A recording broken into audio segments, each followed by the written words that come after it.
Welcome to UFO Classified. I'm Erica Lukes here on a very hot night in Utah, and I'm telling you that every week we bring new guests on. I cannot believe the caliber of people that we are finding. I am so happy to be here. Make sure you subscribe to the channel, share it with your friends, get information out about that. And I want to say big thanks to all of the people who help support the show.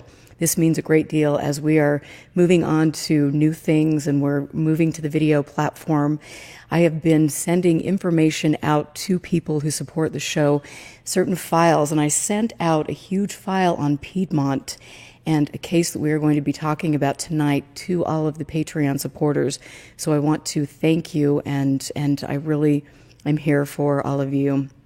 As you know, over the past few weeks, we have done a groundbreaking, a few shows, 10 hours worth, about the Travis Walton incident. More things have come to light. I actually spent a little bit on the phone the other day with Steve Pierce, and we'll be bringing him on the show. And maybe we can get a couple other people as well, perhaps Ryan Gordon, to talk about developments, to debate the case. I want to say that next Wednesday we have a special show. I will be interviewing Stephen Greenstreet, so make sure you tune in for that. This is a really rare opportunity to interview such an amazing journalist who definitely has ideas about what's taking place with regard to UFOs today and all of the TTSA and Lou Elizondo type of things. As, you know, if you're watching Twitter, then you know what I'm talking about. I also want to say next Friday, because I have great respect actually for James Carrion, who a lot of people think is an evil debunker, part of the dark cabal trying to take the subject down by actually lending critical thoughts to the subject. He was just recently in the J.J. Abrams Showtime series called UFO, and I loved what he had to say. And so he will be back on my show. You can get in there and ask questions, and let's try to figure this out together in a thoughtful and intelligent and respectful way, like all of my friends do in chat. I am here tonight, and this is really cool. Sometimes things get so negative in the world of UFOs that you need to have something positive. When I first got involved in the UFO topic publicly, I was state director for MUFON Utah. And I loved learning about anomalous light phenomena. And one of the books I picked up was Examining the Earth-Light Theory by my friend Greg Long. He did a wonderful book about things that were taking place in the Yakima area. Light balls, things that were coming over people's homes that were stalling cars. I was led to the work at Project Hessdalen in Norway. And as most of you who follow my show know, I traveled there and spent 2 weeks with some of the most amazing scientists in the world. It was truly an honor. I went with Ted Rowe, the executive director of NARCAP, to a site in southern Arizona as well to do field research. And I've traveled trying to get in there and do what my son, the guest for tonight, what his father really, really did and brought home. Project Identification. This book, if you don't have it, it costs about $240 now, but it is incredible. I am going to bring in Mark Rutledge and Scott Brown. Scott, you hooked this up, and you were saying before the show started that you had been working on this and putting this very important interview together for how long now? Since 2017. Wow. Kudos to you. I mean, this is, we were talking before the show, and, this to us is a Bible. This is such an important piece of work, and here you have somebody that was very respected, and he was, back in 1966, Harley Rutledge completed his PhD and it was in solid state physics at the University of Missouri, and then a short time later, Mark, I should just have you talk about that. Will you just tell us about your dad? Because I could read this, but it's so much more important when it comes from you. Sure. I'll pick up where you left off. He received his PhD from University of Missouri in 1966. He's already teaching at Southeast Missouri State University in Cape Girardeau, Missouri at the time. And he had, by the way, he had 5 kids already when he Wow. got his PhD. So I was number 4 of 5. And he after he received his PhD, he became the head of the Department of Physics at Southeast Missouri. It was done at Southeast Missouri State Teachers College back then, became a university in the early 70s. But he was head of the Department of Physics.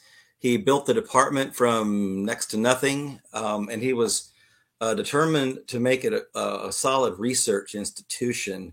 And he was very devoted to the scientific method, which I think served him very well later on when this UFO opportunity came along. In 1970 and 1971, I believe, he had 2 terms as president of the Missouri Academy of Sciences. So he was already very well known in the state of Missouri and surrounding areas. Every science educator in the state knows who the president of the Academy of Science is. So he had a very solid reputation already built up by 1973. And 1973 is when the Piedmont UFO flap, it exploded into the news cycle. You probably very well know, and a lot of your listeners that follow probably know that 1973 was a huge year for UFOs around the country. There were what they call flaps everywhere. There was a big one in, I think, West Virginia, Pennsylvania, in many locations. But Southeast Missouri, centered around the Piedmont area, which is deep into the Ozarks, was one of the major hotbeds of the country. And these kind of things made national news. And these were the days when there were only 3 news networks. There was no internet. There was no CNN. But they were sending people out to this little Ozark mountain town to interview the locals and such. And quite frankly, they didn't do it with a whole lot of respect. Coming out of New York, coming to the Midwest, and I laughed. There was even a top 40 country song called "Ain't No UFO Gonna Catch My Diesel" by the Fargo Brothers. I don't know why. Wow, that's cute. Catchy. But it was a cultural phenomenon there in the 1970s. But you want me to go ahead and tell you how it got started? You know what? I would absolutely love that. And I just want to say, when you're talking about this and you're talking about people coming in, the news media and different people that were not being respectful to the area, to the people that were witnessing these things, it kind of was almost turned into, from what I understand, a carnival-like atmosphere. And that is very similar to what happened in Norway, unfortunately. Let me tell you a little side story about that, because this was really critical in my dad's decision to go down there, because it was a big risk of his reputation that he built up to go involve himself in something that was a carnival atmosphere and something considered a pseudoscience, right? So, anyways, my dad had grown up in Southwest Iowa on a farm, and they were very, very poor. And he went and joined the Army in World War II and went to college on the GI Bill. Went to a junior college, then Tarkio College, a small college in Missouri that's no longer around, and then Kansas State in Missouri, and ended with his PhD in physics. But anyways, he came from a very small town in very slim beginnings. So when the media came in and started making fun of the locals, he almost like he took that personally. And wanted to kind of had almost a protective instinct of the common folk of the area. So, anyways, how this all started was in February of 1973. There was a high school basketball team. The high school in Piedmont, Missouri, is known as Clearwater High.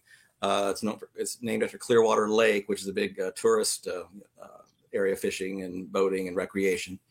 And so the Clearwater High basketball team was coming home late one night in February from a road game, and the players saw all these lights in the sky darting in and out of the trees. And the coach, a guy named Reggie Bone, told the kids, "Don't tell anybody what you saw." Well, of course, the next day, everybody in town knew, right? Telling a 7-year-old boy not to say anything, right? So anyways, the news exploded onto the scene, and people started going out into the country on country roads and looking for these things, and they were seeing them like almost every night. They were seeing strange things in the sky. So as words tend to spread, you'd have thousands of cars descending on this little county. The county probably only had 5,000 people in the entire county. But so that, and then the media came, and like you said, it became a circus.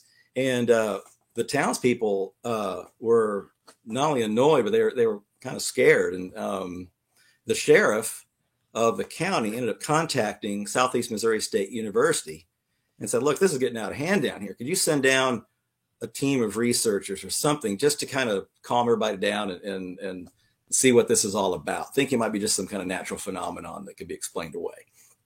Well, the president of the university, a guy named Mark Scully, contacted my dad, and my dad's response was, "I wouldn't touch that with a 10-foot pole." So, but he thought about the way things were going down there, and he thought, it might be helpful if he put together a team of scientists, just went down there and took a look-see. So he did. He took the SEMO astronomy professor, another physics professor, and a couple of physics grad students, and they just went down, went to a high point south of the city, just to see what they could see.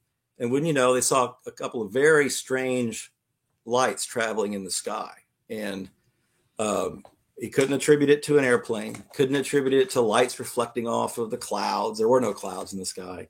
And all these explanations people were trying to give, he said, well, that just doesn't jive. So anyways, it piqued his curiosity. So he went back like 2 nights later with the astronomer, and he saw more strange things.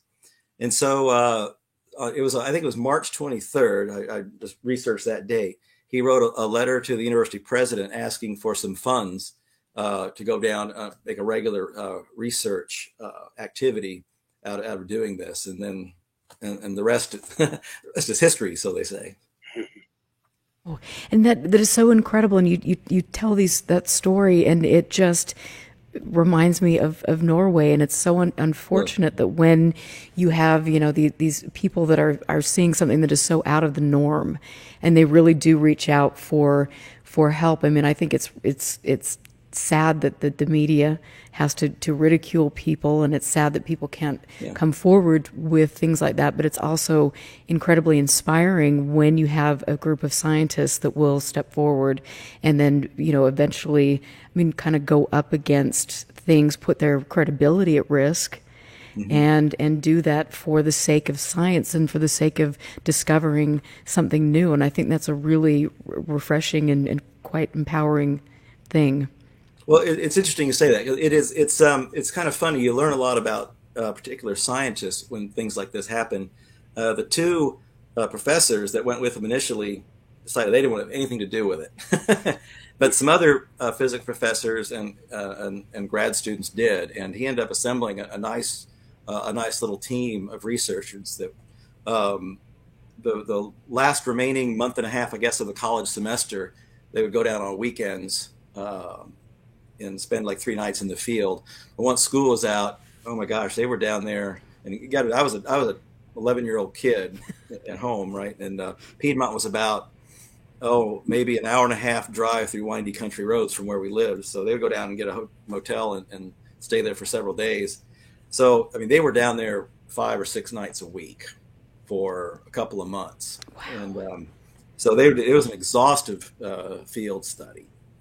That is amazing. And what did your mom react with that? Because I can't imagine that would be, that's never easy on a family, when things like that happen. She was a real trooper, and she stood behind him on it. He felt very passionate about doing this, and hey, there we are. There you are. That is amazing. Yeah. Thanksgiving '76, I think. But yes, but she was a real trooper, and she supported him through the whole thing. Wow. That's incredible. That's a good marriage there and a strong family. Yep. And so it's really incredible. And so tell us a little bit, Scott, what questions do you have? I know you're just sitting there because just wanting to ask questions, and I keep talking because that's the way I am. It's just blowing me away because I've respected this book and his work for so long, and it's just so amazing to hear Mark telling this story from his perspective. It's just blowing me away. But one of the most fascinating parts of the story for me was how even through, I think, the first two sets of sightings that your father had, he still stayed skeptical. Yeah. Mm-hmm. He was still like, well, we're seeing something, but we're not going to say it's UFOs. And he just kept that skeptical view, and I had so much respect for that. Yeah, well, he had a very scientific mind, and a good scientific mind is what we were talking about before the show, is an open-minded skeptic. Skepticism can become dogmatic if you just close off your mind to anything new, right? You can always talk yourself out of anything, any kind of new information, but if you keep your mind open, you don't just say I believe it, but if you keep your mind open, you might learn something from what you observe. And so he had a very scientific mind, and I think he was the epitome of the open-minded skeptic and kind of the right guy to be doing this. Right. And so what were some of the reactions, the negative reactions, and how did he respond to that from some of his colleagues? Well, his response was just to carry on what he was doing. He believed in it, and so he kept doing it, and he got along well with all of his colleagues, even the ones that didn't really believe in what he was doing. Thought he was barking up some crazy tree, but I think he earned their respect because the way he approached it. I mean, there were certainly opportunities to give into sensationalism. There's a very high-profile case. I think it was the summer of 1974. By the way, this flap lasted 2 years. So, the school year of 73, 74 came up, and there was still quite a bit of field activity. And by the way, the flap kind of moved up to include the Cape Girardeau area. So during the school year, I would start going with him when my mother would let me stay up late. And we'd find there were some farms south of Cape Girardeau where it's really flat, and maybe about 2 miles west of our regional airport. So the view, a 360-degree view, was fantastic, and it was a very dark night sky. So it was really a good place to set up and observe. But anyways, that lasted throughout the year 73, 74. In the summer of 74, there were still sightings almost every night. So it was a very prolonged UFO flap, really incredible. But anyways, in the summer of 74, there was an incident on Interstate 55, which travels south through Cape Girardeau from St. Louis to Memphis, where a truck driver said that a flying saucer had zapped him with a laser and it blinded him. And he had the glasses he was wearing, they were all bubbly and looked like, they'd been zapped by a laser, right? Yeah. This made the newspapers, the TV, and sure enough, my dad was asked to investigate this. Well, one thing he'd established early about project identification was that he was going to only really consider as data observations that he made or members of his team made. He was going to collect outside reports of other things, really for informational purposes, but he wasn't going to be a field investigator investigating other people's reports, if you know what I mean. But he agreed to do this anyways. And there was a lot of sensationalism around this, and there was a lot of pressure to say, yeah, it was a flying saucer, and it might have gotten him some extra funding if he had said that. But what he concluded was that the glasses looked like someone had taken a road flare and stuck it in their head. Wow. And so that was his public statement, saying that's what it looks like. I can't say for sure. And sure enough, the guy admitted, well, he made it up. And then the whole episode went away. But, that's unfortunate. Wow. Yeah. But those things happen. There's a lot of publicity seekers that come in when there's a UFO flap, and not all of them are on the level. Right. Wow. And Michael Huntington is in chat, and I really enjoy Michael's comments in here. And he just said that was the Webb encounter. He knows quite a bit about all of this. And I want to just give a shout out to everybody in chat and people that are pledging support right now. Actually, this really is awesome. Thank you for being in here and always asking really thoughtful and intelligent questions. You guys are the best audience ever. I just needed to say that. So thank you very, very much. And so So as a little child, I mean, you're, 11 years old, all these things are happening. What are the first thoughts in your mind when your dad comes home and he's talking about all of this? How did you react? I thought it was really cool. If one thing my friends at school knew about him from the local TV station, the newspaper, they'd go, "Hey, did your dad see any flying saucers?" And well, I don't know. Maybe I'll ask him.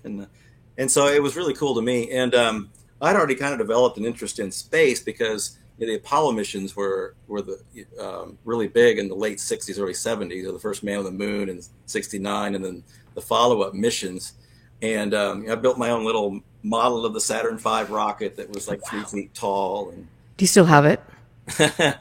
I think I do. I think I salvaged it from my mother's attic last year when we moved her. But That's so cool. yeah, I love it. And anyways, I was already interested in that kind of stuff. So when I got to start going out in the field with him, and I was an assistant, I'd help him set up the equipment and and pour their hot chocolate at midnight, that kind of. I'm going to show, there's Yeah, a little photo. yeah, that's on the roof of that's right over his office at the university. That's a spectrum that wired into a spectrum analyzer in his office. Wow. And I'm just going to show a couple more photos so we Sure. can get your comments on this. And this is a Very really, All right. There's a backstory behind this one. First of all, this one I think was 1978, and it was after the major flap had subsided, but there were still occasional sightings now and then. And there was a town up in northwest Missouri called Ellsbury, where they had seen some sightings and some other strange things, including like some people were reporting cattle mutilations and that kind of thing. And so they asked to send up a research team, and that's near Hannibal, Missouri, which is like a 3-hour drive from Cape Girardeau.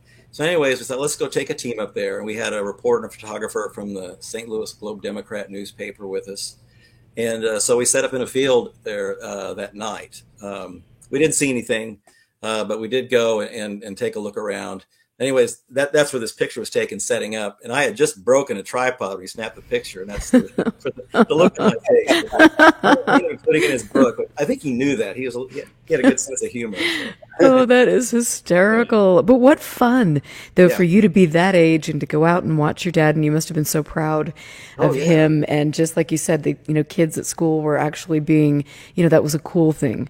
It wasn't like, oh, you're, the crazy UFO, kid with a crazy dad and things. They were excited and intrigued, and you had this, you were inspired by all of the things that you were witnessing, and that's really fantastic. And that definitely has helped you evolve in your own personal career, Absolutely. which I would love to talk. We'll talk a little bit more about that because I'm fascinated by that at the end of the show. But let me just go, and I'm going to show another photograph here. And if you could just talk a little bit about this photograph. Yeah, I'm going from distant memory here, but as I recall, the notorious. And you see a lot of undulation. A lot of that's it's just the camera vibrating. But when every line is vibrating the same, you can filter out the camera vibration. It'd be very easy to do it if it was a digital photograph. But this is negatives and films and things like that from 1970s technology. But the interesting thing about these is there were multiple observers watching and photographing these two lights, and everybody reported only seeing a single light. Then the film comes out, and there's all sorts of stuff going on. So I know in my dad's book he did quite a bit of vector analysis of what the different slopes of the lines might mean, and how there might have been multiple why there might have been multiple images on the film that weren't visible to the naked eye. And forgive me, I can't recall what his analysis concluded, but that was the strange thing, is that multiple people recorded seeing just one strange light going across the sky. In the film, two different pictures came out with multiple traces. And that is just, all of it is so incredible to me. And again, when I'm looking at these photographs, I mean, this reminds me of, what we have at Norway, and I'm going to keep saying that, but then, James Bunnell, who did this book on Marfa and things. And also, this is a great book too, while I'm sitting here in front of my library, but Earthlight's Revelation, where Paul Devereaux was talking about light form phenomena and Earth's secret energy force. And so it just makes me want to get my telescope out tonight, right? Yeah. And go hang out and then hang. I mean, it's so fascinating when you're out there and you've got all of these possibilities, and then you've got this incredible body of work that your father did and contributed to help inspire future generations. Right. Thank you. Yeah, that's so cool. And so, Scott, what questions? Scott, I'm turning it back over to you because I'm just talking. I'm so excited. I'm just talking again. Yeah, Mark. So in the book, there's your father mentions, and it's something that he didn't observe himself, but he got reports from other people of objects that were either ejecting another object or dropping some other sort of light, like to the ground or to the forest. Right. And I asked that because there are people that I'm associated with that belong to my group that have caught that on video. Wow. And so when he spoke about it in the book, I was stunned because, he says that he never got to observe it, but people had told him. And I've seen it on video about a half a dozen times. So wow. If there's, I don't know if you remember him talking about that. I do. I don't think I have anything to add to that other than he did make note of that. That was one of the kind of the many strange possibilities that might have explained some unusual movements of these craft. Or I say craft, they were lights in the sky. I mean, they could have been intelligently controlled plasma, right. that matter, something like that. But whatever they were. Right. So now, you had your own sightings, right? I did. Mm-hmm. And so when was the first time that you actually saw something that was kind of anomalous to you? Oh, it would have been on one of the outings with my father in the summer of '73. And like I say, I was kind of long to be an assistant. I was not really a project member. I was too young and immature and I'm sure untrustworthy. As an observer. I hadn't discovered girls yet, but I was really obsessed with baseball and astronomy, right? But in fact, what my instructions were that if they saw a light in the sky, they would turn all the equipment on it, and I was supposed to look the other way and see if there would be another one coming, because that would actually happen a lot. They'd see a strange light, everybody look, they'd turn around, hey, there's another one, go in the opposite direction. And there's no way a kid that age is going to stop and look away from an alleged UFO, right? So I remember sitting there watching these things and just thinking, wow, it's a strange light in the sky. I don't think it really hit me how strange it really was. But, wow. Until later in life, And so what was the reaction of the people around you when you saw that? The people like my friends and things. Mm-hmm. I mean, right. Yeah, they thought it was fascinating. I think in my peer group, my 11, 12-year-old peer group, they're all very fascinated by it all. And I had a good friend down the street, and we made a telescope together, and we started sitting out in our front yard at night and looking for objects. And we saw a lot of satellites, we saw a lot of airplanes, we saw a lot of lightning bugs, and we saw a few strange things too. My dad would never include those in his project. We did see some, I think, legitimate strange lights in the sky, just my friend and I. And let me just say a note about that. It kind of sounds strange thing in the front yard, but we live on the northern outskirts of a small town, 30,000 people. We lived on a hill, and so we had a really excellent view of the sky and the horizon from the east all the way around to the southwest. And so we had an excellent view of the sky. So it wasn't out of the ordinary. We had to see things. We had a dark sky and a good view. and we took advantage of that quite a bit. And that's incredible, and you've inspired me to get outside tonight. I'm going to. This is going to be fun. Perseus, right? Yes, and I need to do that. But I love that. I love looking up at the sky and wondering, look, you do realize how small you are in a part of all of this, everything. It's just very humbling, and so. Let me just ask you, when your father, you had the coach that first saw all of this, what happened to him, and did he receive, after that initial sighting when he told people to keep it quiet, was there any blowback from the community, and did he continue to speak with your father after that? The coach? Mm-hmm. Yeah, he became a friend of my father's, and they spoke now and then. He didn't want to really have anything to do with the whole UFO thing. In fact, it kind of went away for those folks in about a year. He just went on becoming a basketball coach. But they were friends, and he was a good man. And my dad dedicated the book to him, I believe. Yeah. And he was a good honest fellow, and one of the many good people Dad got to know in that area. And did this, and I want to just read this because I think I was reading this, going back over this, and I want to just read this.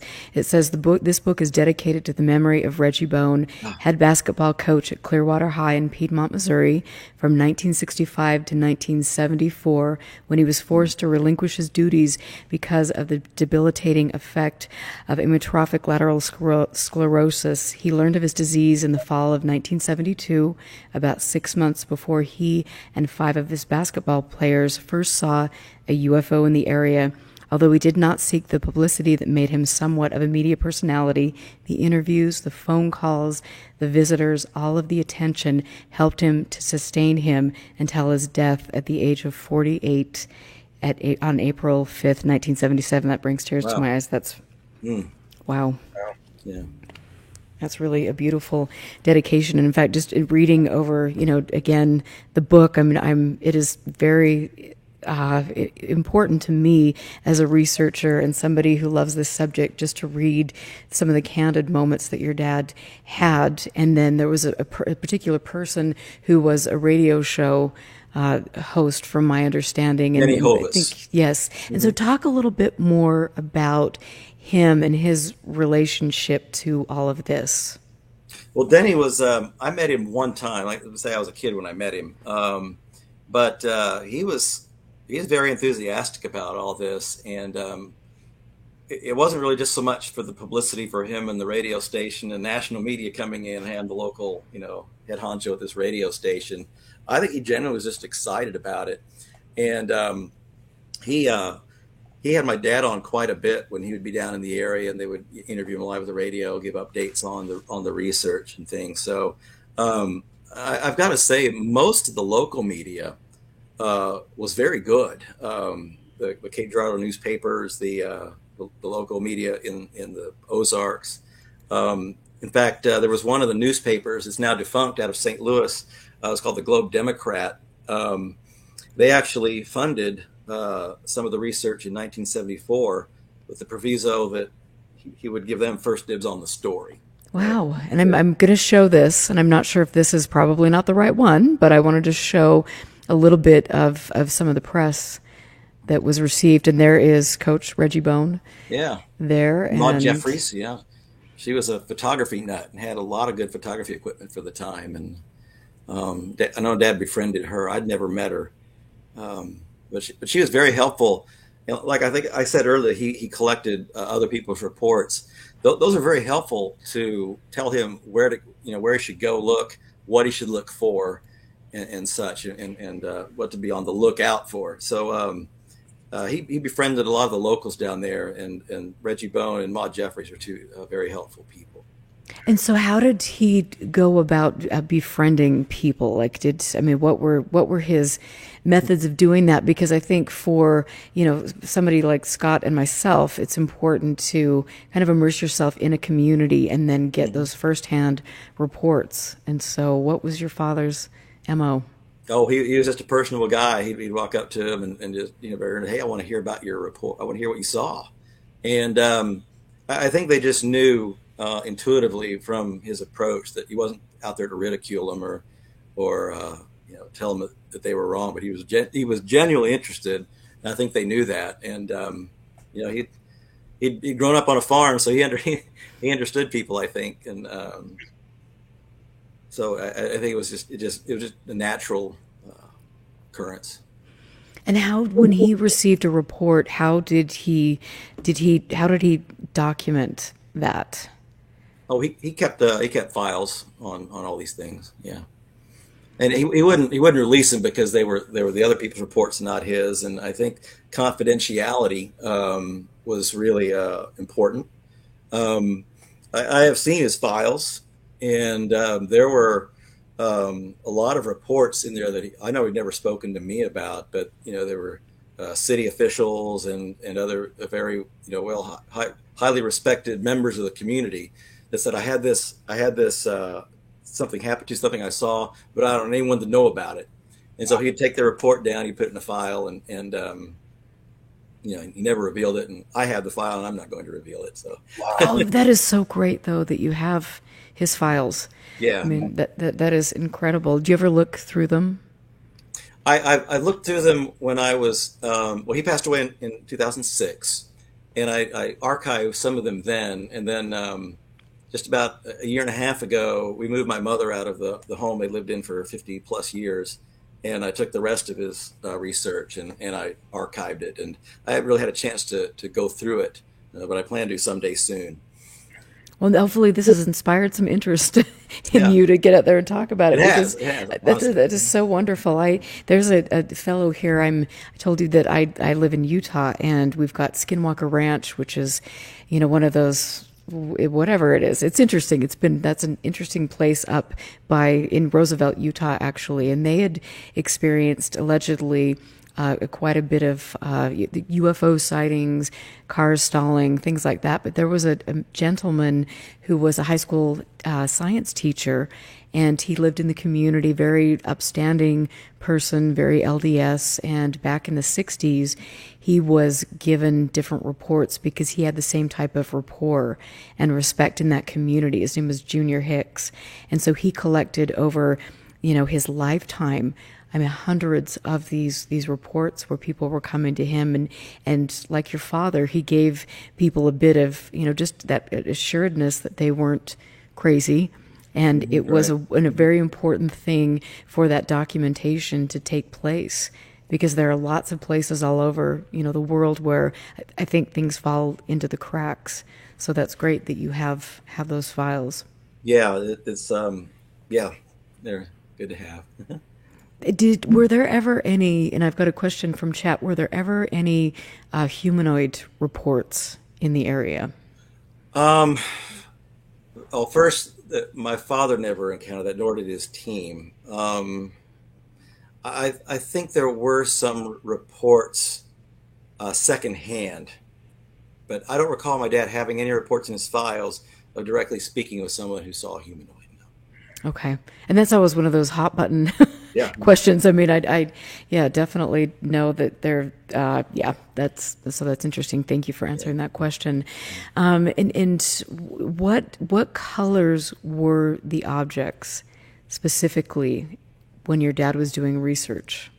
That's a very good question, because not the majority, but the plurality of the lights were what my father called an amber color. And I remember back then I could tell the difference between orange and amber. There was a distinct difference in color, and you saw enough of these things. And we went out on the field. Chances are we'd see at least one strange object any given night early on, at least 73 and 74. But they're kind of orange and amber was the dominant color, and then they were kind of white, and sometimes kind of a grayish, and some would actually change color on you. It'd be going along as a white light, and then all of a sudden, boom, it would be orange. And think, well, why did that happen? And sometimes they would change color right after you called it what their color was, which was really unusual. You say, hey, look, it's an orange light. They would turn white. Well, wait a minute, did that happen because of us, or was there ever any kind of a call and response with the objects? Well, I'll tell you this. There was many times. I think my dad actually counted the number of what he called coincidences, where the object would appear to react to something that we did or said, or sometimes it was a lot of the communications between teams was run by CB radio back then, and to key a CB radio, you press the button in on the mic and it would turn on the amplifier, right? Sometimes, I mean, more than once, that particular act would cause an object to change direction or just turn off. Right. Wow. Or How many times do you think that happened? I think he had like something like 80 what he called coincidences. One, and what do you, scientifically you can't apply a conclusion to that, but after so many coincidences, statistically, I say, okay, these really aren't coincidences anymore. There's really something behind this, and I'm confident, and I know he was too, that they were reacting to. They knew they were being observed and were reacting to the team. There was one night where we actually had three teams in the field. I say we. I think I was back home watching a baseball game in bed, but he had three teams in the field, and they were going to triangulate the path of these objects, because they kind of figured out there was kind of this northwest. They tended to go kind of this north-south direction, and they actually triangulated one of these objects, and it went up, and then it went another way, and then kind of went back, and if you look at the path, it went around all their observation points. Wow. Changed direction. So that was good evidence that they knew they were being observed. They knew where the observers were reacting to.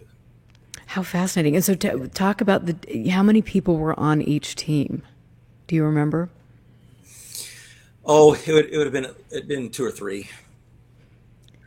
And so did they have the same types of equipment that they were using in each location? I mean, yeah, this is 73, so the equipment is pretty rudimentary. Well, but I still think, though, compared to what we see now, I think it's great. Yeah, cameras and compasses and timers and things, and later on he got some funding and acquired a gravitometer, a recording spectrometer, and some really nice equipment. But unfortunately, the flap had died out by then, so he never really had a chance to utilize the equipment, unfortunately. But I know he wrote somewhere in his book, I remember this, that he really hopes the flap comes back, because he's with the modern equipment. This was an '80s statement. He would have had a lot more at his disposal to take measurements. And that's really what his whole going back to the thing about taking reports. The whole impetus of his research was to measure and identify. Take measurements, quantify what the phenomenon is, and see if we can draw any conclusions. And that's why other people's reports didn't provide measurements and data, so they were good for informational purposes, but they weren't really part of the project. So, Okay. And that was just a rare opportunity to do it. I mean, where else, even since then, have there been nightly sightings that you could almost go out and reliably see something? Right. It's really remarkable. Wow. And I just have to we've got some great questions in the chat, and I wanted to let people know that I will get to those. And so and here's one from Sue, who I will show a picture that she took. She's done some remarkable work and is a big supporter of the show. But she wants to know, did he ever relate the color to the velocity of an object? That's a very good question. No, I don't think he did. Not that I can recall. Okay. And then also, and I want to just read something from Charles from Project Camelot. He just said, in nature, color is used for communication, which I just think is just an interesting comment. I wanted to read that, and then also talk a little bit about pseudostars. Ah, yes, pseudostars. I saw quite a few of those myself. I think quite a few, maybe a dozen, where it'd be a stationary light in the sky that didn't belong there. And one of the things about spending hours and hours and hours in the field looking at the night sky, you pretty much learned the constellations, where the stars were, and there'd be many times when there'd be you look at the Big Dipper, and the Big Dipper like the back of your hand, and that star doesn't belong there, but it'd be twinkling. a near object in the night sky, like a satellite or even aircraft, it's not going to twinkle. The twinkle is because you've got an object that's light years away, saying a very, very narrow ray of photons in the atmospheric turbulence causes it to appear to be scintillate. But an object close is not going to do that. So you have a star, an object appearing to twinkle, and then sometimes you just say something, hey, that's not supposed to be there. Look up there, and they would go out.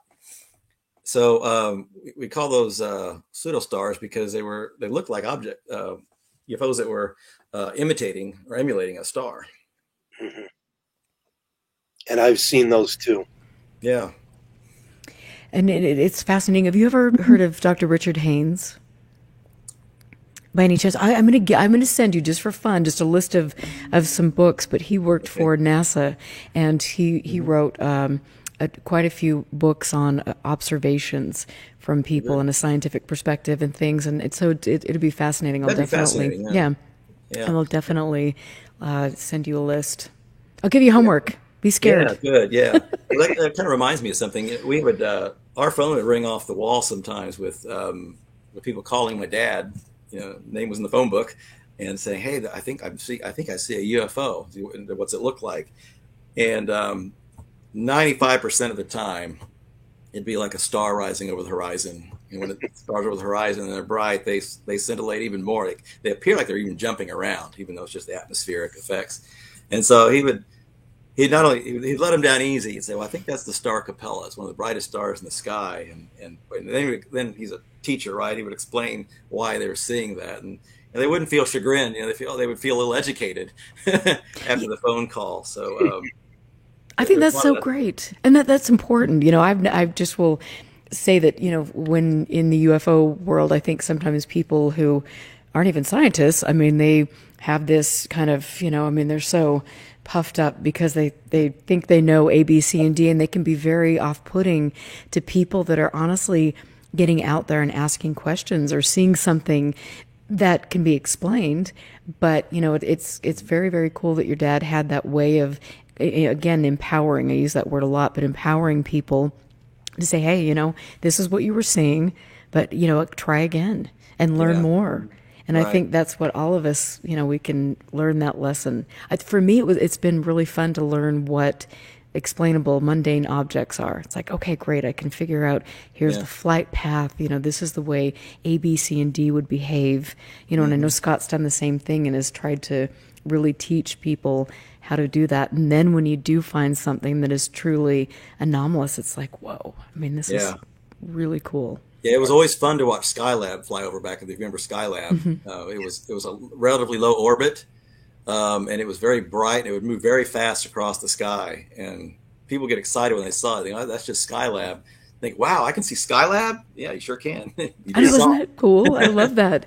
Yeah. And so Sue just made a comment in chat. Pseudostars still regularly inhabit the Big Dipper and other constellations. And so I wanted to let me just put a picture up here. I'm just so challenged in this. This is something that Sue Gerberdine, I believe this is something that she photographed. And so she and I spent some time talking with her today, an incredible woman, and she's been photographing objects, and she wanted to know, did your father ever see something that resembled a structured craft? He saw a few. One of his sightings, they had a very what they thought was a very large wing-shaped craft fly over, and you can tell because he said the shadow. It was actually an overcast night. There weren't stars in the sky. They could see the shadow fly over silently, and they were able to kind of determine the angular size of the thing that went over. They made some calculations based on the minimum size they thought it could be, and they determined that if it had been flying just under the cloud cover, it would have been like a mile wide, or maybe a half mile wide. And so in fact, I think they had a chart in his book showing how close. If it were the size of a regular jet aircraft, it would have been like flying 30 feet over their head. Wow. So it was a very, very large craft that flew silently over them. They did see a triangular shaped object at one time.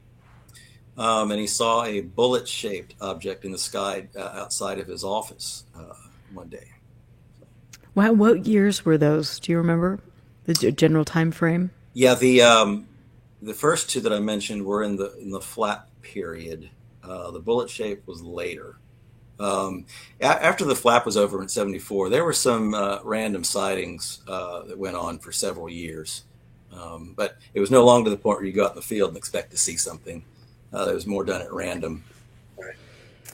And so, did your father ever feel that, let me back up here, but did the military ever take an interest in what your father was doing? The official answer is no, but yes, Okay. They did.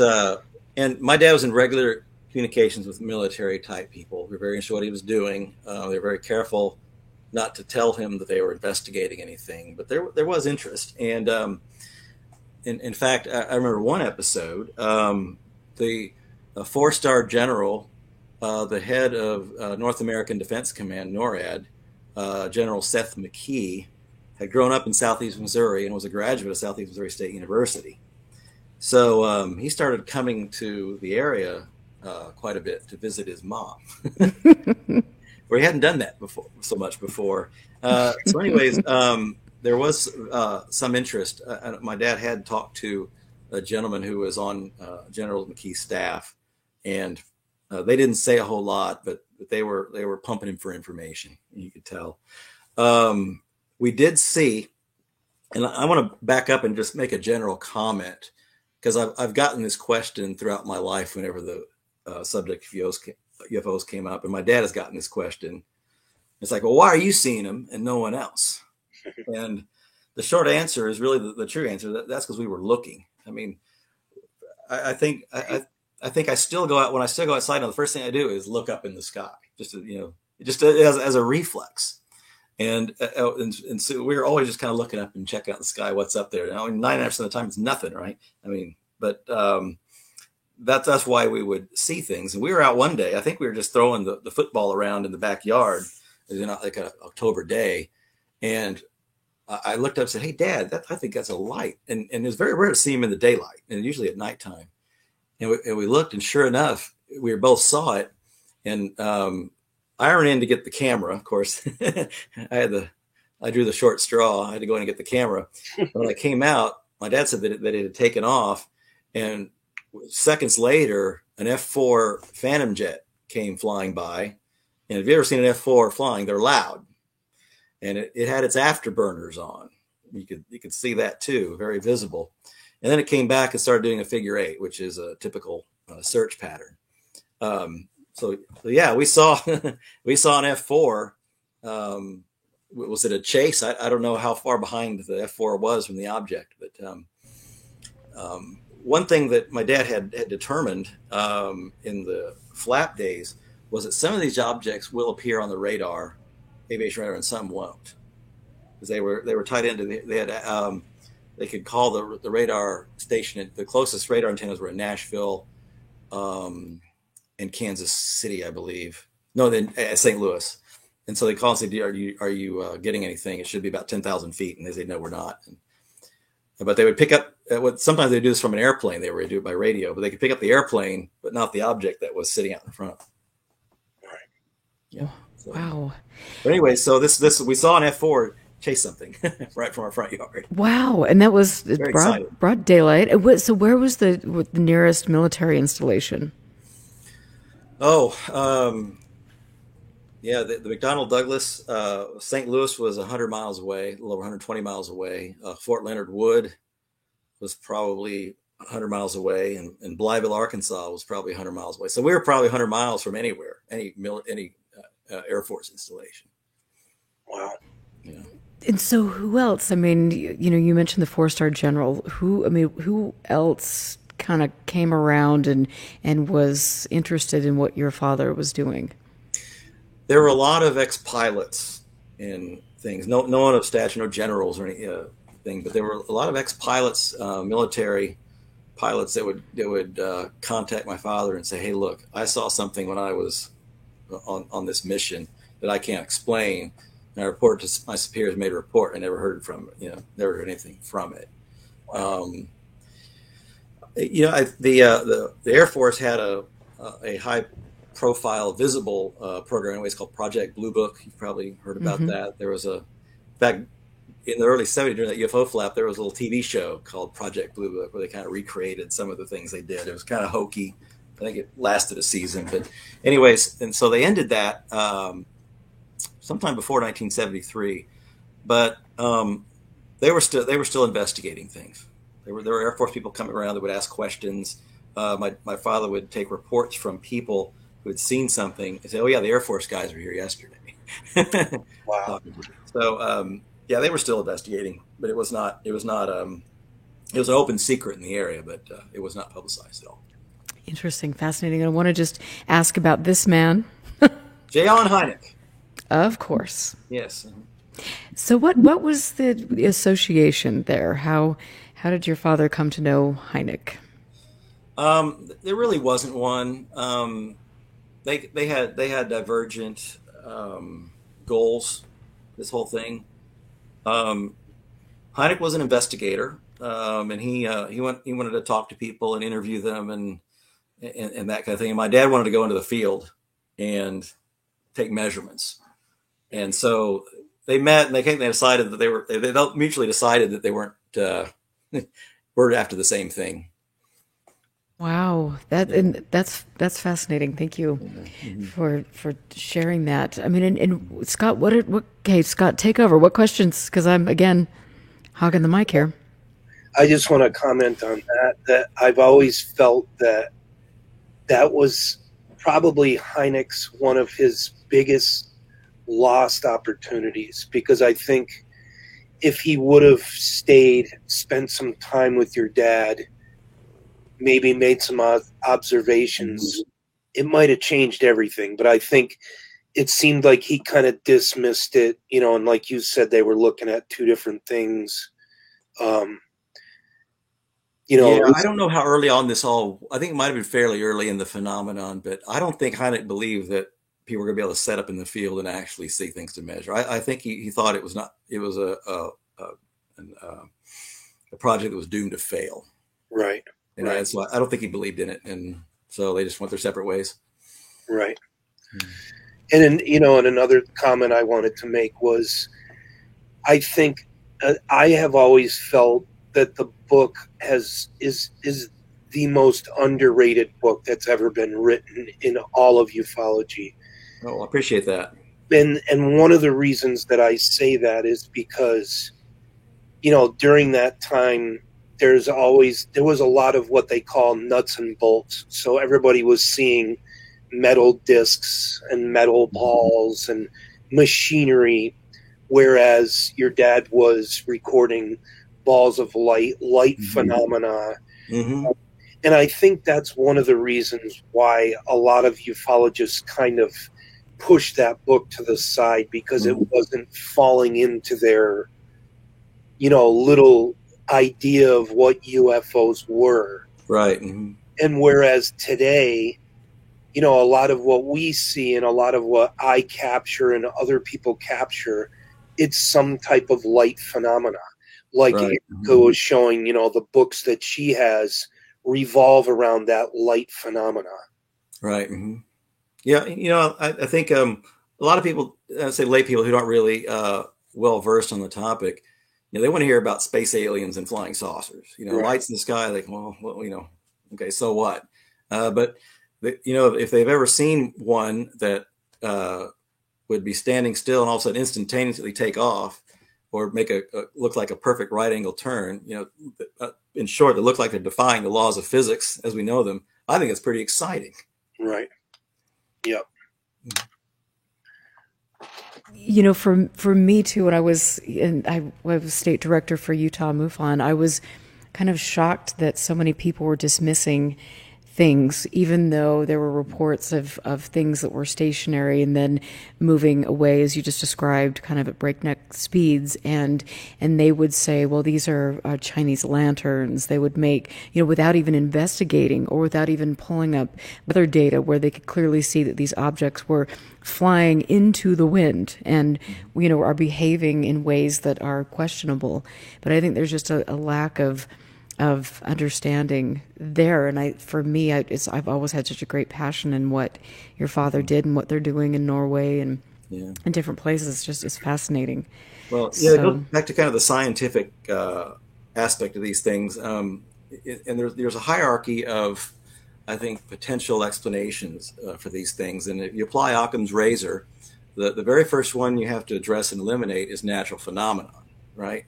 And so there's people that are always saying, oh, it could be ball lightning, or it could be earthquake lights, a natural phenomenon that isn't very well understood. And most people don't know this, but one of the biggest faults in North America, earthquake faults, is in southeast Missouri, called the New Madrid Fault. There was several major earthquakes there in the early 1800s when it was sparsely populated, and it changed the direction of the Mississippi River. So there were like 8.9 level earthquakes. So there's a huge fault there. And so, it can generate these things called earthquake lights. So my dad researched earthquake lights very extensively and determined that there's no way any of these things could have been earthquake lights. And what were why? Why did he come to that conclusion? Just well, a lot of reasons. Among them was they would occur far from where an earthquake like would occur. The second thing is just the movement. Earthquake would never just accelerate from a still position unless it was propelled by a wind, and still it would be a clear acceleration path. And then lastly, the obvious intelligent response that we would see with these things. Right. And were there ever any? I mean, in the first part of the book, he mentions the fact that there were television, the reception was interrupted, that there were cars that stopped. I mean, there was that type of interference. Can you elaborate a little bit more on some of the things that were also seen when there was an object in the area? Yeah, there was some of that where there'd be radio interference. One of the more strange things that my father saw a few times, and I experienced it once, was when we were out in the field and we were tracking a strange light in the sky. A dog would cower in fear. One time my dad, the one instance my dad told me, it was a German Shepherd. And I don't remember I don't remember the type of dog it was. A big dog. It might have been a mutt, but it's a big dog, and it was just whimpering and cowering. So I don't know if whatever was out there was emitting some type of high frequency sound that was really annoying the dog or what have you. But it was animals would react in a very strange way. Yes. Yeah. And did your father ever think that this was a military test? Did he ever think that? He certainly, that's pretty high in the hierarchy of potential origins before you get to the more fantastic things, right? So he was in contact with the military, with the Air Force bases, and McDonnell Douglas, and various people, asking, well, what are you doing in this area that we might have confused with, an unidentified object. And you didn't have drones back then.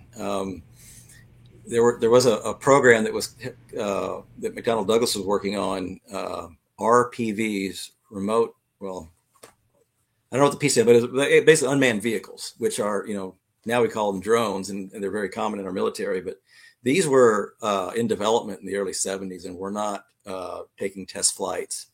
And even the type of helicopters that we had that could hover were very, very loud, because when you're trying to displace the weight of a helicopter, you're displacing a lot of air, and you can't do that silently. Right. At least not with 1970s technology. So he investigated that quite thoroughly, what the military might have that that might have been secret at the time. And and this is what 50 years later, and we know all the stuff that's come out since, the stealth fighters, et cetera. But we don't know anything that in the 70s that would have been in that area. Okay, thank you. And so did your dad have any theories on why these objects would be interested in specific areas? Well, yes. One of the things about the Ozark region is it was probably at the time, it may still be, one of the least served from a air traffic control perspective. Okay. I mentioned earlier that at the time, the major radar stations for commercial traffic, one was in St. Louis and the next one was in Nashville. And those are very far from, say, Piedmont, Missouri. They were sparsely populated, a lot of hills, not a lot of big cities in the area. So it's, if you're, whatever you are, if you want to kind of be out of the way, that or the desert's a good place to be. Interesting. Wow. That was it's speculation. I mean, no way of knowing, but there are some good reasons why that might be an area of activity. And were there ever any reported health effects from being in close proximity? Not to my knowledge. Not to my knowledge. Yeah. Good question. Okay. Interesting. All right, Scott, what else do you have? And again, I'm going to go back through chat because I've got questions that are going way up here that I want to make sure that I'm answering. So thank you for your patience. So, Scott, Mark, your dad shot 8mm film, right? 35mm. Mm-hmm. Yep. Okay, 35mm. Mm-hmm. So, and you're still in possession of those films, right? Yes, I am. Mm-hmm. Yeah.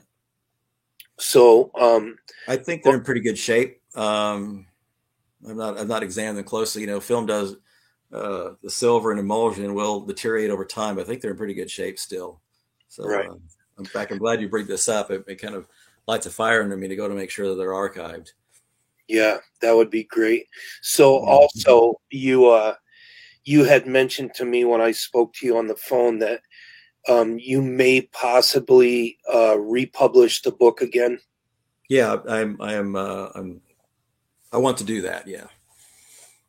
Yeah, because I think there's especially now, I mean, there's a massive resurgence of interest, and like I said, it's out of my collection, and I probably own, I don't know, 600 or 700 books on the subject. Mm-hmm. It is in my top 5. Wow. It's high praise. It's just it inspired me so much. Mm-hmm. It was, in fact, it inspired me so much that at one point I got this idea in my head that I would try to take the book, turn it into a screenplay, and see if it could get sold as a movie. And I'm a graphic designer and an artist, so I created a simile of a poster, and the movie was called The Rutledge Factor. I don't want to ask who played me. And but I mean, just saying that's how important it became to me. I appreciate that, Scott. Yeah.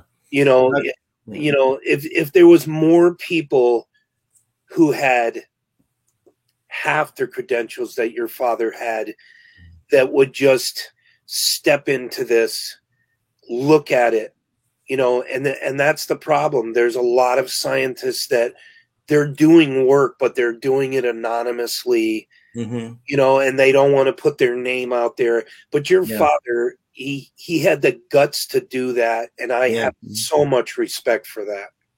Yeah, and he took hits. I mean, there were parts of the scientific segments of the scientific community that shunned him after that, but other segments didn't, and I don't think it bothered him. I think he believed in what he was doing, and he maintained the scientific integrity of the project, all the way through the end, and so I don't think it bothered him that he had people that were detractors. Mm-hmm.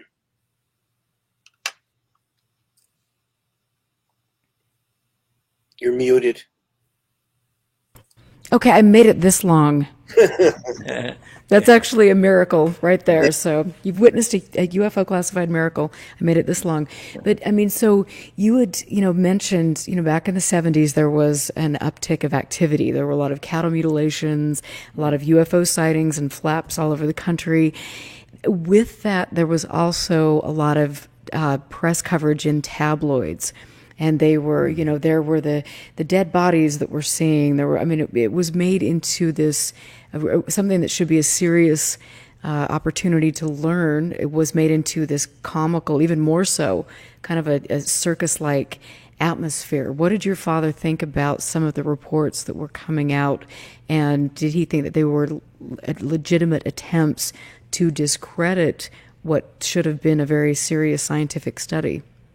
Yeah, I think he thought more they were just people that were just trying to make a buck off of it, sensationalize things. And there was one tabloid, I don't know if I should say their name or not, but they're very well known on the newsstands, that were really after him to do an interview. And he finally relented after receiving guarantees that they wouldn't distort what he said. And they ended up distorting what he said a little bit, made him mad, but it wasn't that bad. But he never did that again. Let me finish this though. Some of the major newspapers were, I thought, a little over the top. Like I said, the St. Louis Globe-Democrat was very good. They reported what his research straight up. But there were other newspapers. There was one in particular that took a photograph that an amateur had taken in Piedmont. And it was obviously a lens flare. I don't know if you know what a lens flare is. It looks like a kid's top, like a ghostly top with points in a circle. And all you have to do, if you know photography, is the axis of the top points right to the source of the flare, which is a bright light. And sure enough, this newspaper printed it, and there's this lens flare pointing to this big bright street lamp. Oh, come on! It's not an object; it's a lens flare. But it didn't say that in the newspaper. So another newspaper picked up the same picture. You know what they did? They dodged out the street light. Oh, so they knew it was a lens flare, and they faked the photograph and ran it anyways. And this is a major U.S. newspaper. So I mean, they weren't above their own sensationalism. Right, absolutely. And I think that's a great point. I think we see some of that today. We do. With some of, the sensationalism. And I've got to ask you, now with what you're seeing that's being released in the press, what are your thoughts on all of this? I mean, do you think that there's something credible? Do you think there's a bit of, I don't want to lead you here, a bit of disinformation? What are your, when you see this, tell us what you think. I think there was a release. I don't remember the exact date, but it was last month from the government on what the UAPs, I think is the new term, right? Mm-hmm. Yep. I thought it was just something that they released to get people, to get people off track. It was a big nothing burger, in my opinion. So I think they still, the government knows some things and they're not letting anyone know. I have no idea what it might be. I won't pretend to know, but I don't think they're going to be forthcoming with it anytime soon. I don't think so either. And do you think, and I have this conversation with Scott and a lot of my friends, I mean, is it because they truly know things, or is it because they don't know things and they don't want to look stupid? Yeah, it could be a little of both. It's hard to say. Absolutely. And so, I mean, what do you, after watching your father and seeing how brave he was to move through all of this, was there, I mean, and there wasn't really necessarily an attempt to derail his research from what I'm understanding. He just... There really was not. I mean, the university supported him very well. And I think that's a result of him having really had built up such credibility and a good reputation before that. I think that served him well during his research, and also that he maintained his research without falling into the sensationalism and falling into those temptations. There were some attempts at derailing, I guess, by the what I would call the skeptic lobby. There's some of the more dogmatic skeptics out there. I won't say their names, but I remember who they are at the time. But they would come out and say, "Well, he's probably just seeing earthquake lights." Or one that really made my dad angry was they accused him of being intoxicated,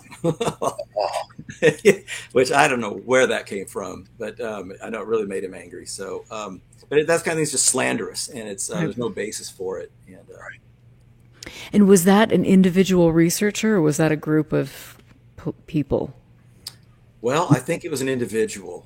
He'd authored many books about UFO skepticism. Would that be Phil Klass by? Could be. Okay, just checking. Yeah. Yeah, that's too bad.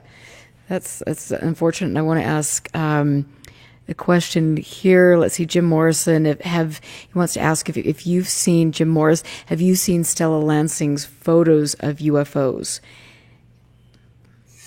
No, I haven't. I really have not been that involved in this since, the early '80s. So, kind of the renewed interest nationally, though, has gotten me thinking about it a lot more. And as I told Scott, I'd like to make the book republished and start digging into his research and archiving what needs to be archived and see what's there. And of course, part of that would be catching up with what's been going on in recent years and seeing how it compares. Well, maybe don't. I'm just kidding. No, yeah. It just seemed like back in the 70s, 60s, 70s, things were so much, in a way. I mean, there was a lot of obfuscation, but I think that things were much purer. And I think now that you've got social media and people that are kind of putting forward, YouTube channels and different things, you get a lot of. It really has.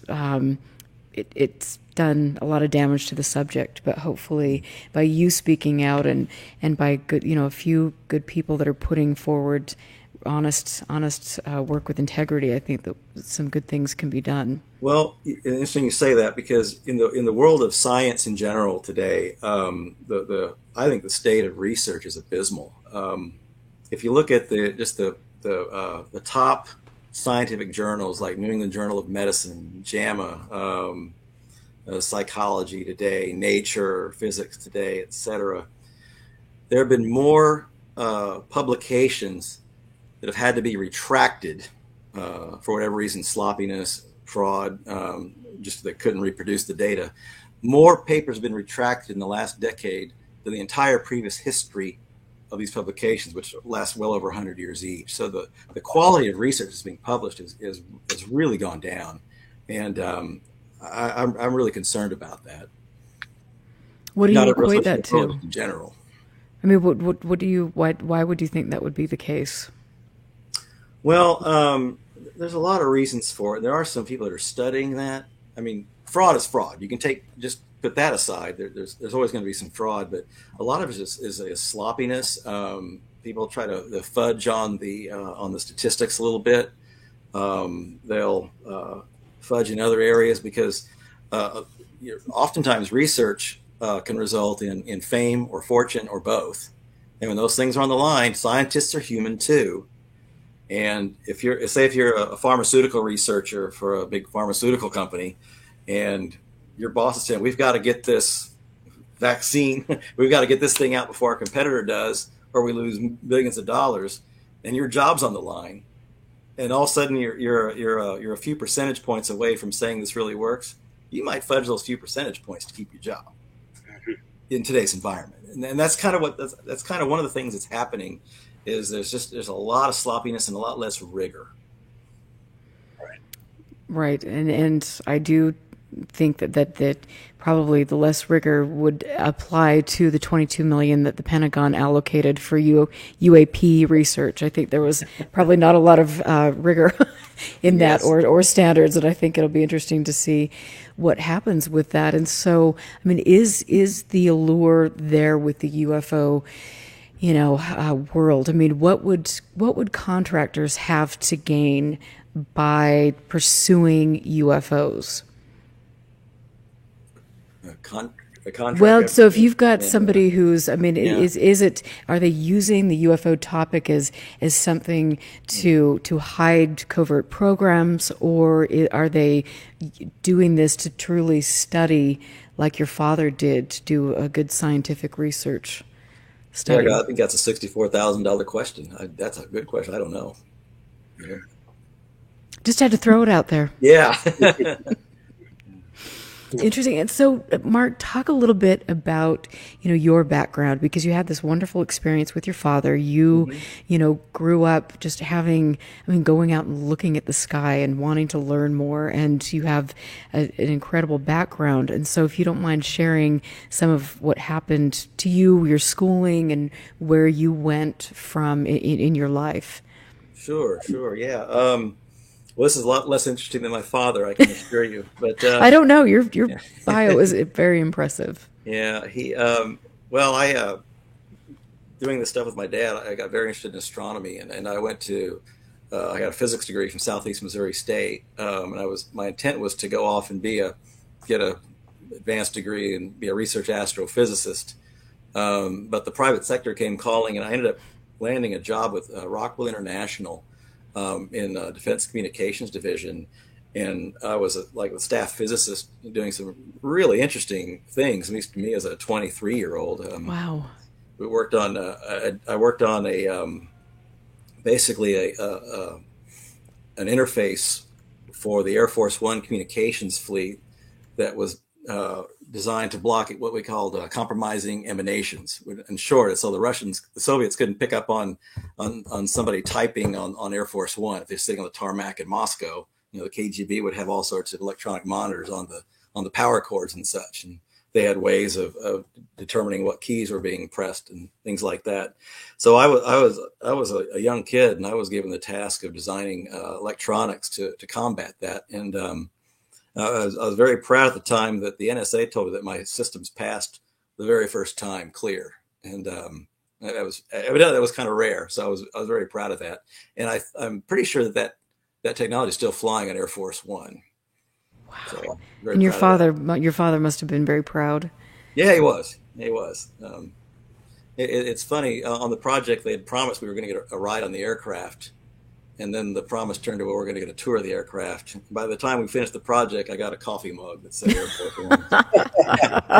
That's the way defense contractors work. Do you still have the coffee mug though? I do. It's nice coffee mug. It's a good, that's comforting. And Yeah, so you had that, I mean, and that's wonderful for somebody of that age. That's yeah. really impressive. And so then you mentioned that you went off into the private sector. How did that take place? Well, I just kind of actually there was a period of time in the late '80s when the Berlin Wall was falling and defense money was drying up, and I thought I've got to find a job in the commercial sector, and I happened to land a job with a semiconductor company doing applications work, which is kind of a hybrid technical sales role, and it was just I found some really good people out in Silicon Valley, and worked for a couple of companies, and myself and 5 others ended up starting a company.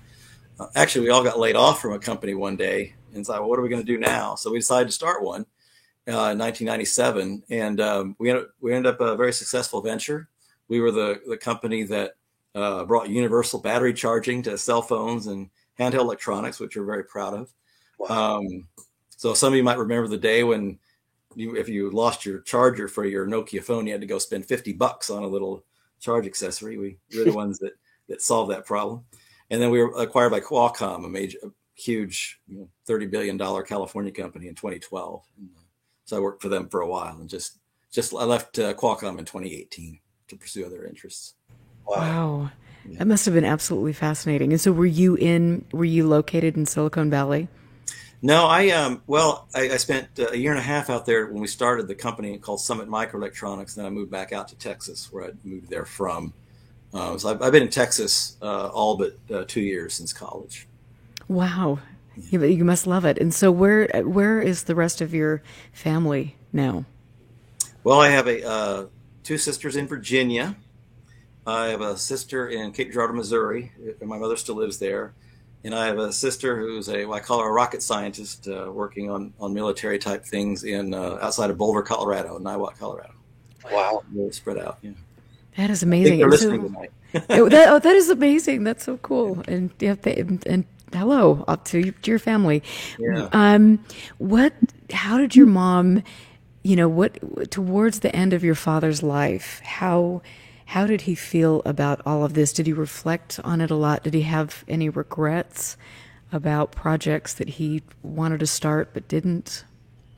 No, he actually had gotten Alzheimer's, so he really kind of slipped away mentally before he could even experience those regrets and things. And he had projects going at the time that he could never complete. I think he'd always would have loved to get back out in the field had the opportunity arisen, but it never did. And what did your mom say about any of this? I mean, how does she feel about it now? Was that, or is it just kind of a passing thing? I mean, to me, it Oh, would be just absolutely incredible. But your dad was he had so many layers to him and so many other areas of interest. yeah. Well, she enjoyed. They traveled around a bit. Like he's invited to Oxford University to participate in a seminar on such things, and other areas around North America.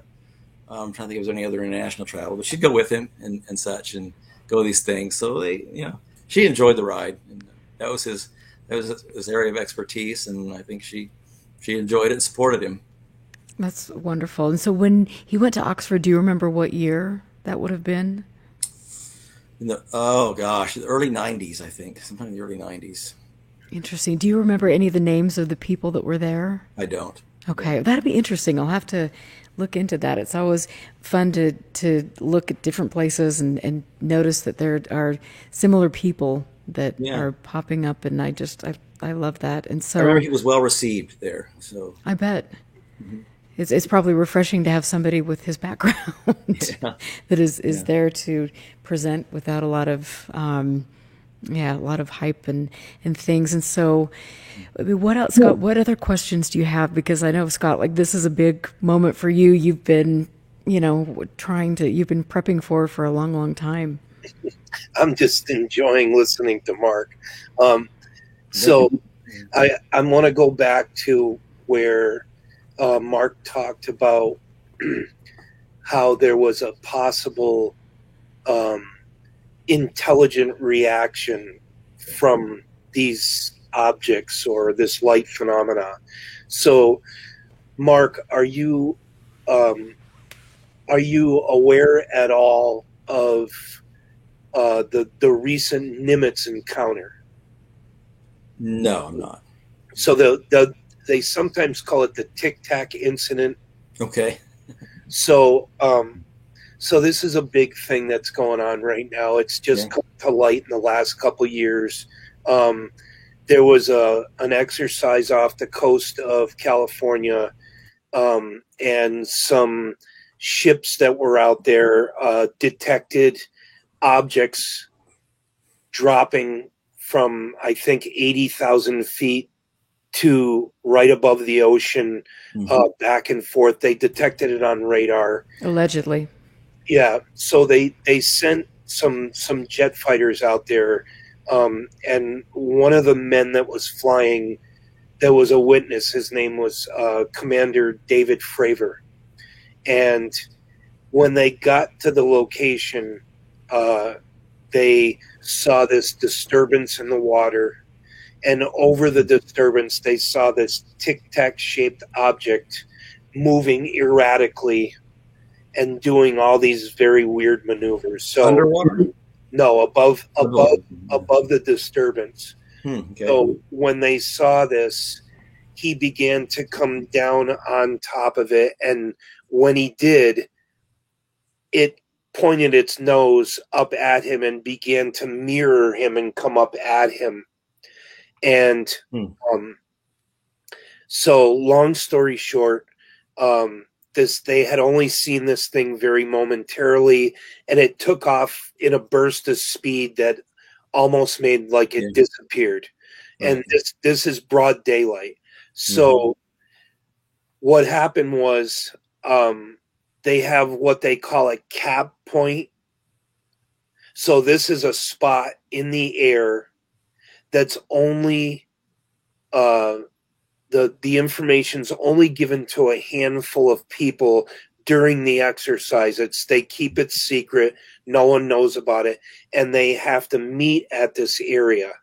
And I forgot how many miles away it was, but within a couple of seconds of it disappearing, they called him, over the radio and said, Commander Fravor, you're not going to believe this, but that object is at the cap point. Wow. So it was almost as if it could tell this spot before they even went there. And so it kind of reminds me of, and there's other incidents where these objects will react, or they show like they know something. They'll react to what you're saying or what you're doing. And let me just be the devil's advocate here, because I think that their story is absolute rubbish, excuse me. And I love you, Scott, but I think that there is a bit of disinformation involved with what Fravor and his colleagues, who are all associated with Robert Bigelow, a billionaire, an eccentric billionaire who's made quite a bit of money with regard to this. And so I just have to throw that in there. I wonder what the validity of Fravor and his colleagues, why they were doing this. It seems to be a core group of people. Could there be some sort of disinformation at play? Could our own technology or a foreign adversary's technology have been captured, and then there is this need to provide this kind of smokescreen, as we have seen decade after decade in the world of UFOs? So I just had to be naughty, Scott. I'm sorry. No, it's okay. And so, and Erica and I, sometimes we disagree on certain things. Perfectly okay.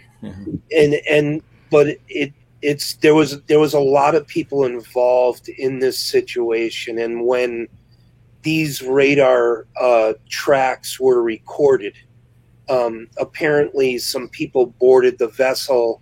They took those recordings, and no one ever saw them again. And so there was these short little clips of videos that were released around the same time. So did your father, and I know you've talked about it earlier, but did he feel that these things were actually intelligent and reacting to some of the observers' actions? Without question. Absolutely. And he detailed some of those actions in his book. And I mentioned the one where we were queuing up a transmitter, or even just something verbal that we would exclaim out, like can they hear us? Right. So there was definitely intelligent responses. Right. Yeah. Did he ever feel that there was a threat when he observed these objects? Did you feel that there was something frightening about that? Because that has been a kind of a narrative that has emerged even more so lately, now that I believe there is money for defense contracting on the line. There has been a group of people that we were talking about that it has really used that threat narrative. And I know over in Norway that has never even come into play. There's never been a threat. What are your thoughts? I never felt there was a threat, and I don't think my father did either. I mean, as far as for personal safety, personal threat, I will say seeing a big dog cower for no reason is kind of spooky. It just doesn't happen normally. But other than that, no, never felt personally threatened or anything like that. You brought up something else. You made me think of something else. Going back to the discussion of military government interest is I remember I went to the mailbox one day, and I saw a nice letter in there with Cyrillic writing on the outside, and he basically had gotten a letter from the Kremlin inquiring whether he would share his research with them.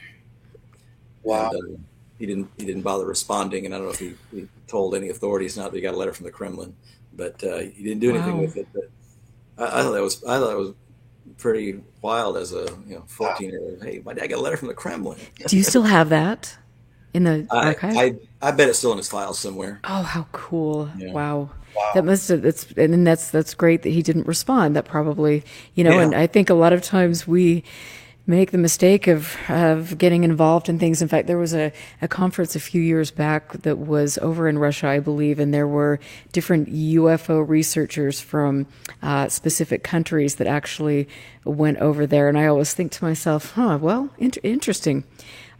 Maybe we shouldn't be. I don't know. Anyway, I'm just going to leave it at that. But but that is great. And so I wanted to say Sue just made a comment in chat, and she has just been very profoundly influenced by your father and the pseudostars because of what she has seen and she wants and what she's investigating. But she says the intelligence and response of pseudostars is the most remarkable attribute. It's as though they are indeed observing and will react to light sources aimed at them.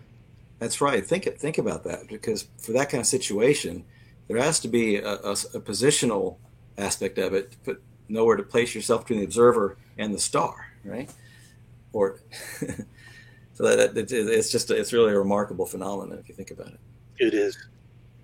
And so did your father feel that, did he think there was enough evidence to support that this could perhaps be extraterrestrial, or was that just something that wasn't even on the table? No, well, he as a scientist, he didn't eliminate anything, even the more fantastic possibilities, and he had a whole list of things that they could possibly be, even things he didn't believe in, of course, but still they had to be on the list.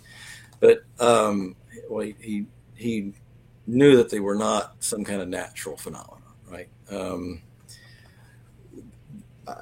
They were based on what we knew technology to be at the time. He didn't feel that they were, a man-made object, some secret military stuff. So, where does that leave you?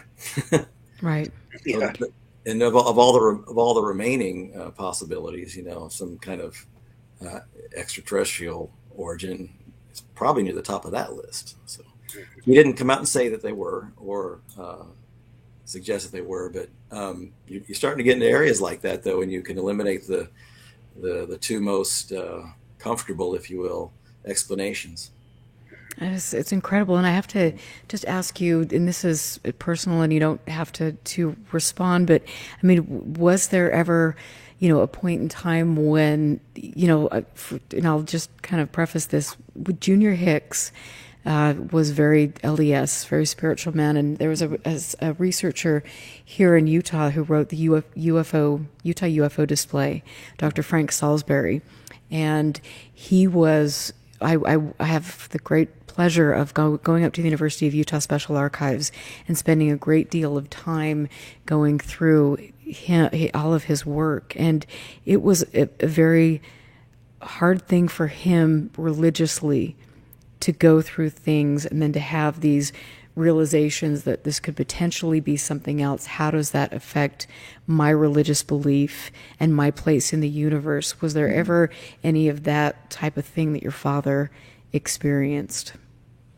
I don't say he experienced it, but he certainly thought about it a lot. And, that's certainly one of those possibilities of origin is a supernatural origin, right? Angels and demons and such. So that's one of the possibilities on the list. So, yeah. Wow. Mm-hmm. And I know that, we learn different things. And I know for me, we try to put things in boxes a lot of times. And you've got, Grandma Moses over here, you're having a ghost experience, or it's a demon, or it's a UFO. And I think sometimes we make a mistake of trying to label things without really knowing and having data to support where we're going. Yeah, and he avoided the labeling because he didn't have enough data. And I said his goal was to make measurements, analyze the data, and see where to go from there. And the data did not support, positive conclusions like what they were, but you can pretty much eliminate some things. Yeah, absolutely. And we've got a question from Mike in chat, and he wanted to know, did you or your father ever experience anything, after a sighting? Was there ever anything in your environment like that you would maybe equate to paranormal activity? I haven't. My father might have, but he didn't discuss it with me. Okay. Okay. I'll leave it at that. Okay. No, thank you. Thank you. I Yeah. appreciate that. Now, what about your sisters, Mark? Did they ever have any sightings of their own? I think they did. They really weren't that involved with the field exercises and going out. I think a couple of them have seen something. It's a good thing. I'll ask them about next family reunion. Yeah. And so what's next for you? So you had mentioned that you wanted to really kind of dig into the archives and look at his research and then preserve that. I mean, do you want to get out there and go, sky watching again? What are your thoughts? How has this inspired you? Well, it's probably to go dig into his research more and see if there's some things there that it might command some extra, some additional, exploration, additional research and such. I don't know really what's buried in there that I sure would like to go see. So.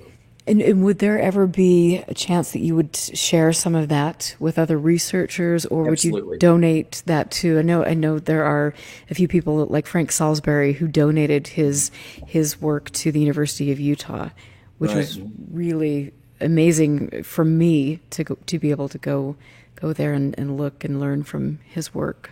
Yeah, I don't want it to go. I just don't want it to go get lost and tossed into a landfill someday. So I do want it to be archived and accessible to people. Absolutely.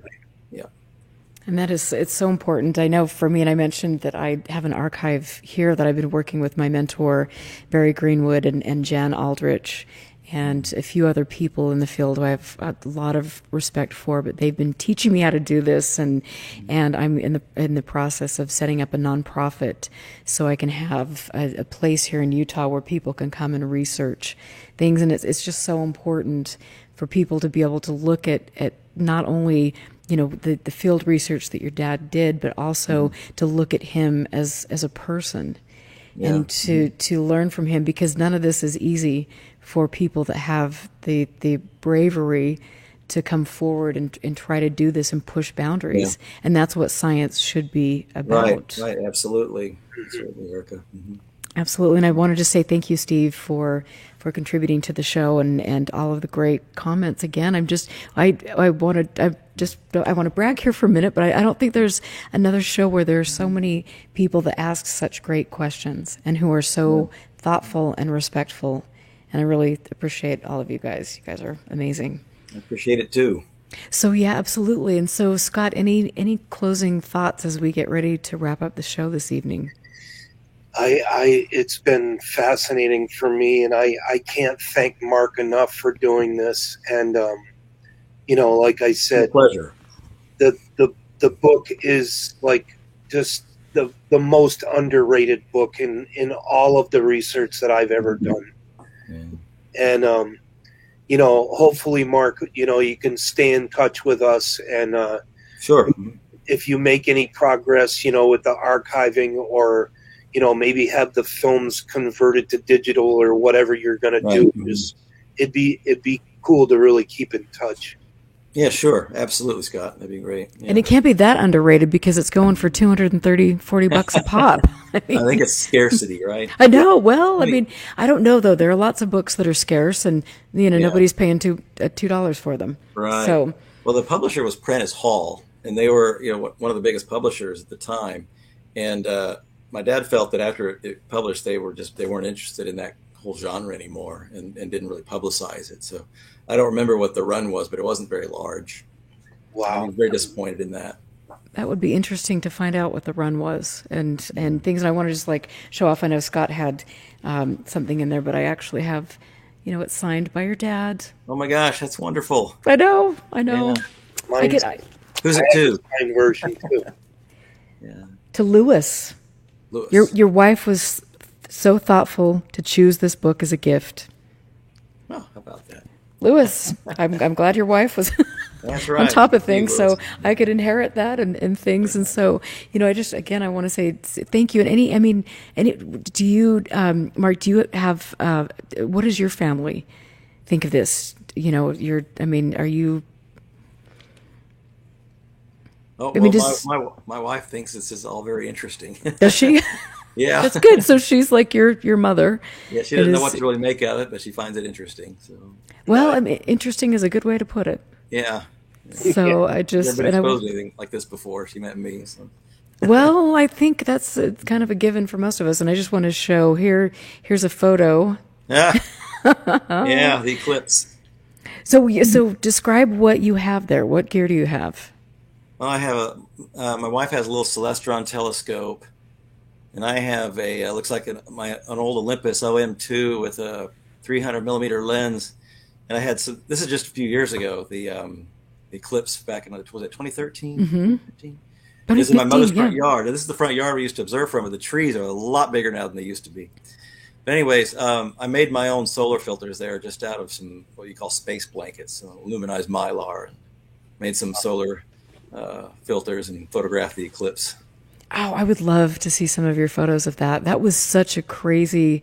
I remember being with my dear friend Matt Hepworth and seeing that eclipse, and just it was just crazy to look at the ground and to see the shadows from everything. It was like this very surreal moment in time was. for me, and it was almost the air. I mean, everything just changed. It was Scott, really where were the you, most Scott? amazing thing I'd ever experienced. I know. I feel the same way. Scott, where were you when that happened? I'm not really sure. Oh dear. Okay. I Well, the think next one. I think I was working. Yep. Were you okay? Well, I will tell you that's next time. Next time I'm going to go to a location. I know that some of my friends and clients went to, and I think Idaho, where they could see it, and they just all the same type of thing. I mean, they just mentioned how all of a sudden that just everything is so dark and the air gets. It's just a different. Everything changes. The birds And that, start singing, the cicadas start chirping. It's really amazing. yeah, that was really, really cool. Just beautiful. Nature is so beautiful, and I Yeah. love that. And again, Mark, thank you for being here. And you don't usually do this, and so this is a rare treat for a lot of people who respect your father's work. And I'm very, very hopeful now that a new generation of people looking at this subject who are potentially being exposed to information that isn't necessarily the best are now going to have an opportunity to learn from somebody who did things that we should be moving forward and kind of standing on your father's back. So Thank you very much. Thanks for yeah, having me. It's been a lot of fun. absolutely. Thank you very, very much. And Scott, anything else before we? Yeah, I was wondering, Mark, are you going to, now that, you've kind of like a new resurgence in interest, do you think that you'll kind of delve into the subject a little bit more now? Well, I'll tell you what, just prepping for this show has got me thinking that perhaps so, if I have something to contribute, anyways. So it really has renewed my interest in diving back into my father's research. Awesome. Yes. We're very excited. So thank you very, very much. And Yes, I yeah. want to just, thank you, Mark. And we appreciate it. And Scott, I hope you and your family take care this weekend. And again, I want to just say for me and for Scott and for the people that are actually in here in chat and listening from all over the world, I think that I know that we have a new group of people who are excited about this topic, who understand that we are being given information that isn't necessarily in our best interest. It's not accurate. And so I look forward on this new platform to exposing things and also pushing people forward in a positive direction, empowering people. Again, I love that word because I think we should be empowered by all of this. And I want to just thank all of you. And Wednesday, I will be getting information out specifically about my interview with Stephen Greenstreet. So wish me luck on that.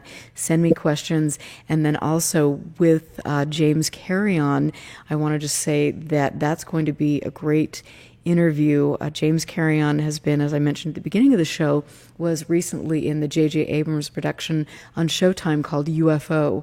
And that was, I thought it was a good production. I think they did go maybe a little soft on some things that I wouldn't have. And so I appreciate James his perspective on that, and we will be digging into that next week. So thank you all for being here. Thank you, Mark. Thank you, Scott. You guys stay safe, stay out of trouble. I have a feeling that I try to, and I never do. I will lock myself in the closet this week, but you guys take care, and thank you very, very much. Take care. Thank you, Mark. Thank you. Thanks, guys.